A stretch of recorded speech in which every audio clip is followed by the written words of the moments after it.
12 फरवरी 2026। बाबा के महावाक्य हैं, मीठे बच्चे, यह कयामत का समय है। रावण ने सबको कब्र दाखिल कर दिया है। बाप आए हैं अमृत वर्षा कर साथ ले जाने। प्रश्न है, शिव बाबा को भोला भंडारी भी कहा जाता है, क्यों? उत्तर है, क्योंकि शिव भोलानाथ जब आते हैं तो गणिकाओं, अहिल्याओं, कुब्जाओं का भी कल्याण कर उन्हें विश्व का मालिक बना देते हैं। आते भी देखो पतित दुनिया और पतित शरीर में है, तो भोला हुआ ना। भोले बाप का डायरेक्शन है, मीठे बच्चे अब अमृत पियो, विकारों रूपी विष को छोड़ दो। गीत है दूर देश का रहने वाला। ओम शांति। रूहानी बच्चों ने गीत सुना, अर्थात रूहों ने इस शरीर के कान कर्मेंद्रियों द्वारा गीत सुना। दूर देश के मुसाफिर आते हैं, तुम भी मुसाफिर होना। जो भी मनुष्य आत्माएं हैं वह सब मुसाफिर हैं। आत्माओं का कोई भी घर नहीं है। आत्मा है निराकार। निराकारी दुनिया में रहने वाली निराकारी आत्माएं हैं। उसको कहा जाता है निराकारी आत्माओं का घर, देश व लोक। इनको जीवात्माओं का देश कहा जाता है। वह है आत्माओं का देश। फिर आत्माएं यहाँ आकर शरीर में जब प्रवेश करती हैं तो निराकार से साकार बन जाती हैं।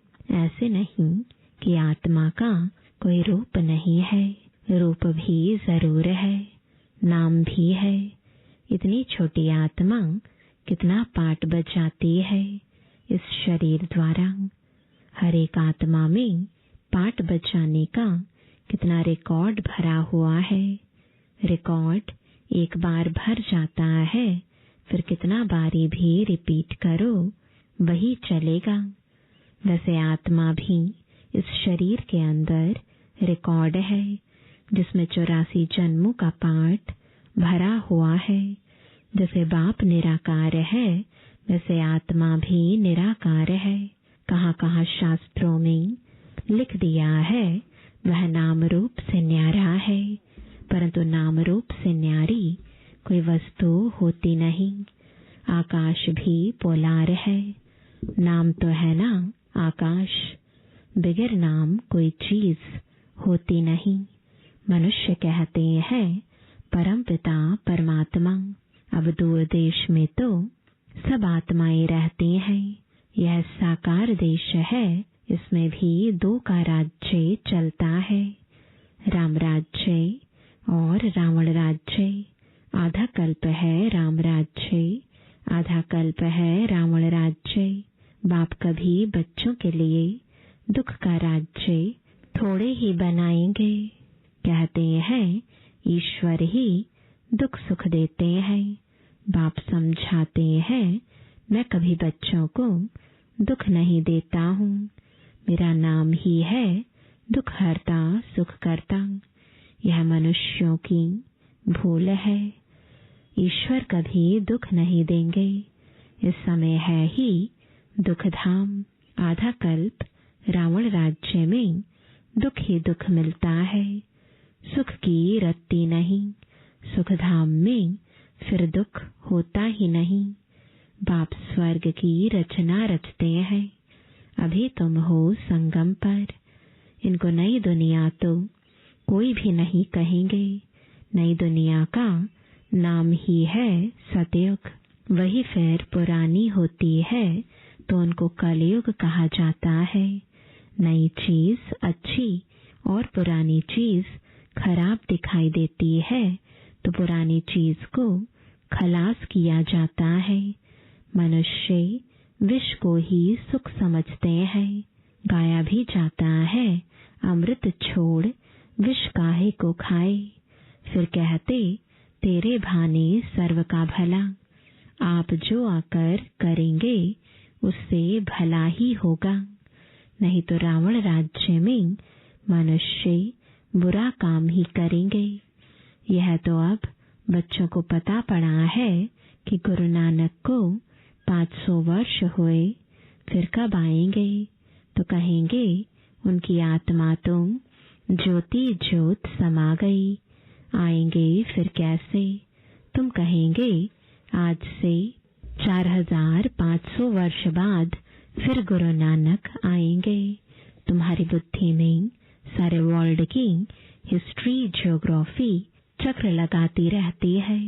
इस समय सब तमो प्रधान है। इनको कयामत का समय कहा जाता है। सभी मनुष्य जैसे कि मरे पड़े हैं, सबकी ज्योति बुझाई हुई है। बाप आते हैं सबको जगाने। बाप जो कामचिता पर बैठ भस्म हो गए हैं, उन्हों को अमृत वर्षा से जगाए साथ ले जाएंगे। माया रावण ने कामचिता पर बैठाए कब्र दाखिल कर दिया है। सब सो गए हैं। अब बाप ज्ञान अमृत पिलाते हैं। अब ज्ञान अमृत कहाँ और वह पानी कहाँ? सिख लोगों का बड़ा दिन होता है तो बड़े धूमधाम से तालाब को साफ करते हैं, मिट्टी निकालते हैं। इसलिए नाम ही रखा है अमृतसर, अमृत का तालाब। गुरु नानक ने भी बाप की महिमा की है। खुद कहते एक ओंकार सतनाम। वह सदैव सच बोलने वाला है। सत्यनारायण की कथा है ना। मनुष्य भक्ति मार्ग में कितनी कथाएं सुनते आए हैं। अमर कथा, तीजरी की कथा। कहते हैं शंकर ने पार्वती को कथा सुनाई। वह तो सूक्ष्म वतन में रहने वाले, वहां फिर कथा कौन सी सुनाई? यह सब बातें बाप बैठ समझाते हैं कि वास्तव में तुमको अमर कथा सुनाए, अमर लोक में ले जाने मैं आया हूँ। मृत्यु लोक से अमर लोक में ले जाता हूँ। बाकी सूक्ष्म वतन में पार्वती ने क्या दोष किया जो उनको अमर कथा सुनाएंगे? शास्त्रों में तो अनेक कथाएं लिख दी हैं। सत्यनारायण की सच्ची कथा तो है नहीं। तुमने कितनी सत्यनारायण की कथाएं सुनी होंगी। फिर सत्यनारायण कोई बनते हैं क्या? और ही गिरते जाते हैं। अभी तुम समझते हो हम नर से नारायण, नारी से लक्ष्मी बनते हैं। यह है अमरलोक में जाने के लिए सच्ची सत्यनारायण की कथा, तीजरी की कथा। तुम आत्माओं को ज्ञान का तीसरा नेत्र मिला है। पाप समझाते हैं तुम ही गुलगुल पूज्य थे। फिर 84 जन्मों के बाद तुम ही पुजारी बने हो। इसलिए गाया हुआ है आपे ही पूज्य, आपे ही पुजारी। बाप कहते हैं मैं तो सदैव पूज्य हूँ। तुमको आकर पुजारी से पूज्य बनाता हूँ। यह है पतित दुनिया। सतयुग में पूज्य पावन मनुष्य, इस समय है पुजारी पतित मनुष्य। साधु संत गाते रहते हैं पतित पावन सीताराम। यह अक्षर है राइट। सब सीताएं ब्राइड्स हैं। कहते हैं हे राम आकर हमको पावन बनाओ। सब भक्तियां पुकारती हैं, आत्मा पुकारती है हे राम। गांधी जी भी गीता सुनाकर पूरी करते थे तो कहते थे हे पतित पावन सीताराम। अभी तुम जानते हो गीता कोई श्री कृष्ण ने नहीं सुनाई है। बाबा कहते हैं ओपिनियन लेते रहो कि ईश्वर सर्वव्यापी नहीं है। गीता का भगवान शिव है न कि श्री कृष्ण। पहले तो पूछो गीता का भगवान किसको कहा जाता है? भगवान निराकार को कहेंगे, व साकार को। श्री कृष्ण तो है साकार, शिव है निराकार। वह सिर्फ इस तन का लोन लेते हैं, बाकी माता के गर्भ से जन्म नहीं लेते हैं। शिव को शरीर है नहीं। यहाँ इस मनुष्य लोक में स्थूल शरीर है। बाप आकर सच्ची सत्यनारायण की कथा सुनाते हैं। बाप की महिमा है पतित पावन, सर्व का सद्गतिदाता, सर्व का लिबरेटर, दुख हरता सुख करता। अच्छा, सुख कहाँ होता है? यहाँ नहीं हो सकता। सुख मिलेगा दूसरे जन्म में, जब पुरानी दुनिया खत्म हो और स्वर्ग की स्थापना हो जाएगी। अच्छा, लिबरेट किससे करते हैं? रावण के दुख से। यह तो दुख धाम है ना। अच्छा, फिर गाइड भी बनते हैं। यह शरीर तो यहाँ खत्म हो जाते हैं, बाकी आत्माओं को ले जाते हैं। पहले साजन, फिर सजनी जाती है। वह है अविनाशी सलोना साजन। सबको दुख से छुड़ाए, पवित्र बनाए, घर ले जाते हैं। शादी कर जब आते हैं तो पहले होता है ग्रूम यानी पति, पिछाड़ी में ब्राइड यानी पत्नी रहती है, फिर बारात होती है। अब तुम्हारी माला भी ऐसी है। ऊपर में शिव बाबा फूल, उसे नमस्कार करेंगे। फिर युगल दाना ब्रह्मा सरस्वती, फिर हो तुम जो बाबा के मददगार बनते हो। फूल शिव बाबा की याद से ही सूर्यवंशी विष्णु की माला बने हो। ब्रह्मा सरस्वती सो लक्ष्मी नारायण बनते हैं। लक्ष्मी नारायण सो ब्रह्मा सरस्वती बनते हैं। इन्होंने मेहनत की है तब पूजे जाते हैं। कोई को पता नहीं है माला क्या चीज है, ऐसे ही माला फेरते रहते हैं। 16,108 की भी माला होती है, बड़े बड़े मंदिरों में रखी होती है। फिर कोई कहाँ से खींचेंगे। बाबा बॉम्बे में लक्ष्मी नारायण के मंदिर में जाते थे, माला जाकर फेरते थे, राम राम जपते थे, क्योंकि फूल एक ही बाप है ना। फूल को ही राम राम कहते हैं। फिर सारी माला पर माथा टेकते हैं। ज्ञान कुछ भी नहीं। पादरी भी हाथ में माला फेरते रहते हैं। पूछो किसकी माला फेरते हो? उनको तो पता नहीं है। कह देंगे क्राइस्ट की याद में फेरते हैं। उनको यह पता नहीं है कि क्राइस्ट की खुद आत्मा कहाँ है। तुम जानते हो क्राइस्ट की आत्मा अब तमो प्रधान है। तुम भी तमो प्रधान बैगर थे, अब बैगर टू प्रिंस बनते हो। भारत प्रिंस था, अभी बैगर है, फिर प्रिंस बनते हैं। बनाने वाला है बाप। तुम मनुष्य से प्रिंस बनते हो। एक प्रिंस कॉलेज भी था जहाँ प्रिंस प्रिंसेस जाकर पढ़ते थे। तुम यहाँ पढ़कर 21 जन्म लिए स्वर्ग में प्रिंस प्रिंसेस बनते हो। यह श्री कृष्ण प्रिंस है ना। उनके 84 जन्मों की कहानी लिखी हुई है। मनुष्य क्या जाने, यह बातें सिर्फ तुम जानते हो। भगवान वाच, वह सबका फादर है। तुम गॉड फादर से सुनते हो। जो स्वर्ग की स्थापना करते हैं उसे कहा ही जाता है सचखंड। यह है झूठखंड। सचखंड तो बाप स्थापन करेंगे, झूठखंड रावण स्थापन करते हैं।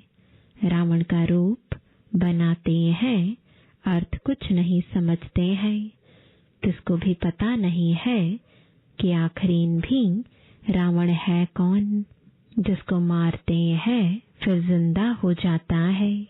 वास्तव में 5 विकार स्त्री के, 5 विकार पुरुष के। इनको कहा जाता है रावण। उनको मारते हैं। रावण को मारकर फिर सोना लूटते हैं। तुम बच्चे जानते हो यह है कांटों का जंगल। बॉम्बे में बबुलनाथ का भी मंदिर है।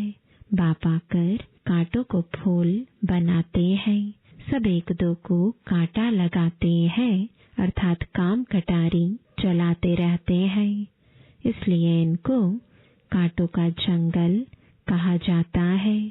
सतयुग को गार्डन ऑफ अल्लाह कहा जाता है।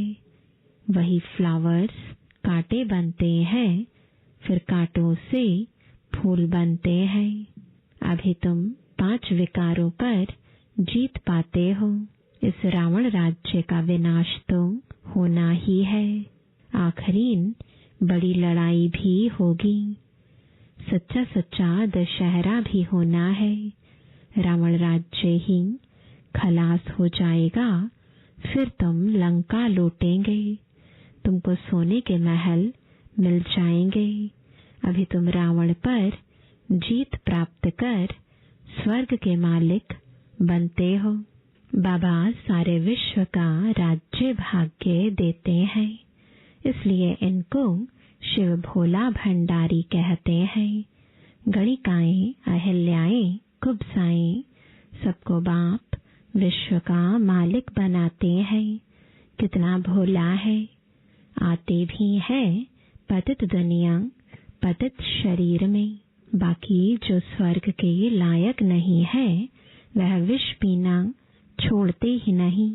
बाप कहते हैं बच्चे अभी यह अंतिम जन्म पावन बनो। यह विकार तुमको आदि मध्य अंत दुखी बनाते हैं। क्या तुम इस एक जन्म के लिए विष पीना नहीं छोड़ सकते हो? मैं तुमको अमृत पिलाकर अमर बनाता हूँ, फिर भी तुम पवित्र नहीं बनते हो। विष बगैर, सिगरेट शराब बगैर रह नहीं सकते हो। मैं बेहद का बाप तुमको कहता हूँ बच्चे, इस एक जन्म के लिए पावन बनो तो तुमको स्वर्ग का मालिक बनाऊंगा। पुरानी दुनिया का विनाश और नई दुनिया की स्थापना करना यह बाप का ही काम है। बाप आया हुआ है सारी दुनिया को दुख से लिबरेट कर सुखधाम शांति धाम में ले जाने। अभी सब धर्म विनाश हो जाएंगे। एक आदि सनातन देवी देवता धर्म की फिर से स्थापना होती है। ग्रंथ में भी परमपिता परमात्मा को अकाल मूर्त कहते हैं। बाप है महाकाल, कालों का काल। वह काल तो एक दो को ले जाएंगे, मैं तो सभी आत्माओं को ले जाऊंगा। इसलिए महाकाल कहते हैं। बाप आकर तुम बच्चों को कितना समझदार बनाते हैं। अच्छा, मीठे मीठे सिकिलते बच्चों प्रति माता पिता बाप दादा का याद प्यार और गुड मॉर्निंग। रूहानी बाप की रूहानी बच्चों को नमस्ते। रूहानी बच्चों की रूहानी बाप दादा को गुड मॉर्निंग और नमस्ते। धारणा के लिए मुख्य सार है पहला, इस अंतिम जन्म में विष को त्याग अमृत पीना और पिलाना है, पावन बनना है, कांटों को फूल बनाने की सेवा करनी है। दूसरा, विष्णु के गले की माला का दाना बनने के लिए बाप की इशाद में रहना है। पूरा पूरा मददगार बन बाप समान दुख हरता बनना है। वरदान है, अपनी अलौकिक रूहानी वृत्ति द्वारा सर्वात्माओं पर अपना प्रभाव डालने वाले मास्टर ज्ञान सूर्य भव। जैसे कोई आकर्षण करने वाली चीज आसपास वालों को अपनी तरफ आकर्षित करती है, सभी का अटेंशन जाता है। वैसे जब आपकी वृत्ति अलौकिक रूहानियत वाली होगी तो आपका प्रभाव अनेक आत्माओं पर स्वतः पड़ेगा। अलौकिक वृत्ति अर्थात न्यारे और प्यारेपन की स्थिति स्वतः अनेक आत्माओं को आकर्षित करती है। ऐसी अलौकिक शक्तिशाली आत्माएं मास्टर ज्ञान सूर्य बन अपना प्रकाश चारों ओर फैलाती हैं। स्लोगन है, सदा स्वमान की सीट पर स्थित रहो तो सर्व शक्तियां आपका ऑर्डर मानती रहेंगी। आज का अव्यक्त इशारा, एकता और विश्वास की विशेषता द्वारा सफलता संपन्न बनो। ज्ञानी बनने के साथ साथ स्नेही बनो। स्व की सेवा विश्व सेवा का आधार है। सेवा में सिर्फ 2 शब्द याद रखना, एक निमित्त हूँ, दूसरा निर्माण बनना ही है। इससे एकता का वातावरण बनेगा, एक दो के सहयोगी बनेंगे। तेरे मेरे की, मान शान की, टकराव की भावनाएं समाप्त हो जाएंगी। ओम शांति।